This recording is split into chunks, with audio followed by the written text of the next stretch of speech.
a terra plana capota mesmo. Semana passada explodiu mais um escândalo do bolsonarismo. Eles mesmos, que passaram anos dizendo que a Lei Rouanet era a mamata dos comunistas, dos esquerdistas na cultura, que tinha que acabar com essa boquinha, a cultura, a arte. Pois é. Foi revelado que prefeituras ligadas ao governo Bolsonaro pagavam cachês milionários para artistas bolsonaristas, inclusive tirando dinheiro da educação e da saúde. Municípios pequenos, como Conceição Mato Dentro, de 17 mil habitantes, em Minas Gerais, propunha pagar R$1.200.000 para o cantor sertanejo. Esse valor representa 1/4 de tudo que foi investido em educação básica pelo município no ano anterior. Mas essa situação cria uma oportunidade para a gente discutir a importância da política cultural no Brasil, para além da hipocrisia bolsonarista e dos seus ataques rasos à política de fomento de cultura. E esse vai ser o tema de hoje do nosso Café com Bolos. E aí, tem tempo para um cafezinho? Para fazer um bom café, meu bem. Vamos lá. Conceição do Mato Dentro, R$2.300.000 em cachê. Curvelo, R$1.448.000. Buritizeiro, R$917.000. Patrocínio, R$850.000.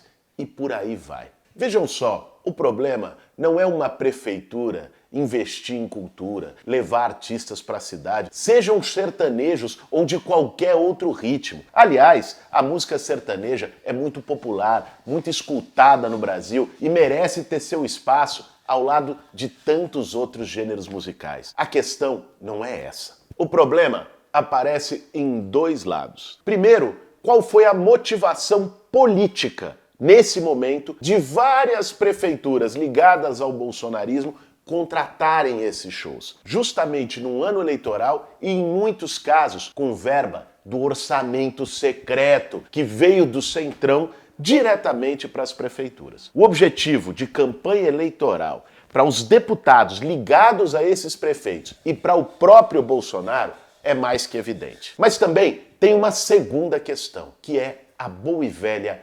hipocrisia. Logo eles, essa turma ficou atacando financiamento de cultura durante anos, associando isso à esquerda, à corrupção. Atacaram grandes artistas como Caetano Veloso, como Chico Buarque, como Gilberto Gil, como Anitta, como tantos e tantas que representam a cultura brasileira aqui e lá fora. E de repente, eles mesmos fazendo isso por um caminho muito tortuoso, muito esquisito. A Lei Rouanet virou um fantasma, um símbolo de todos os males na boca dos bolsonaristas. Mas vamos entender melhor o que é essa política de Estado da cultura brasileira, criada em 1991 pelo então secretário nacional de Cultura, Sérgio Paulo Rouanet. O centro da proposta da Lei Rouanet é que pessoas físicas ou empresas possam patrocinar atividades culturais, shows, museus, exposições, abatendo do seu imposto de renda. Mas essas atividades culturais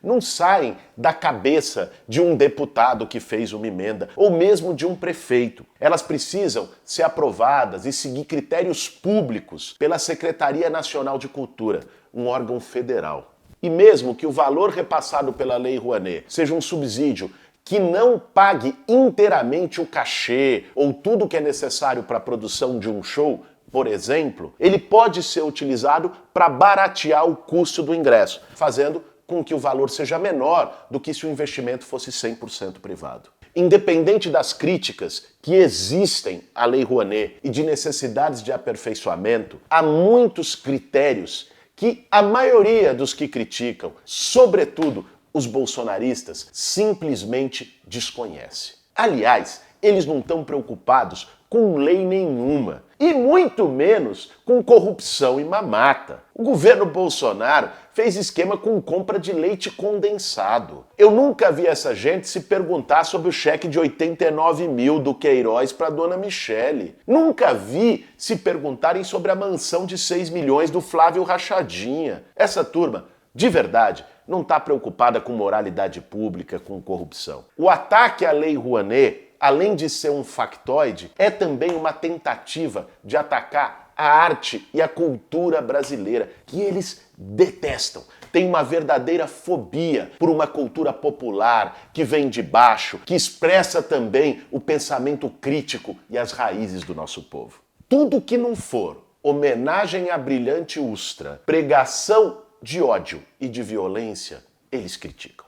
Mas para além desses repasses inusitados e com um evidente viés eleitoreiro, ligado a emendas de deputados do Centrão e demonstrando toda a hipocrisia bolsonarista em relação ao dinheiro público, esse episódio, esse escândalo que nós vimos na semana passada, deve atentar para uma questão fundamental que está enterrada no Brasil bolsonarista. É preciso retomar um forte e sério debate público sobre o investimento nas políticas de cultura.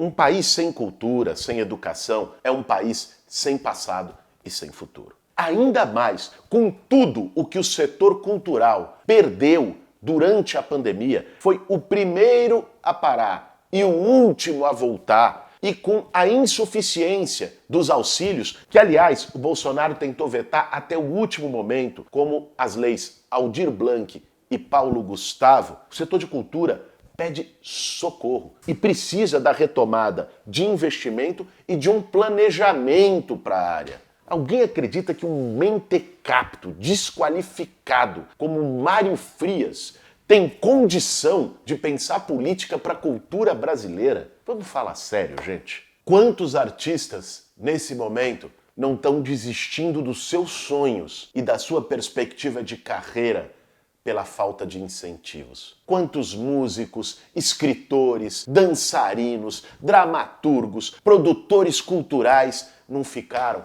a Deus dará durante a pandemia e tiveram que, para poder sobreviver e trabalhar em outros ramos ou até em bicos totalmente afastados da área da cultura? Quantos talentos não são ceifados diariamente no país pela falta de incentivo? Mas ao invés de colocar isso na mesa e de ter um mínimo de sensibilidade, de escutar os fazedores e fazedoras de cultura no Brasil, esse governo prefere demonizar a Lei Rouanet e exercitar toda a sua hipocrisia, pagando cachês milionários para artistas que são amigos do time bolsonarista, tirando dinheiro da educação e da saúde. Essa é mais uma das razões para a urgência que nós temos em tirar essa corja de milicianos do Palácio do Planalto e do Congresso Nacional. O Brasil precisa voltar a respirar arte, cultura, educação. Ainda mais depois de anos tão duros para o nosso povo. Já passou da hora da gente resgatar a esperança e de ter um país que volte a valorizar a arte e a cultura ao invés do ódio e da ditadura. Além de tudo, com uma grande hipocrisia, que é a característica de sempre dos bolsonaristas de plantão. Esse foi mais um Café com Bolos. Para fazer um bom café, meu bem.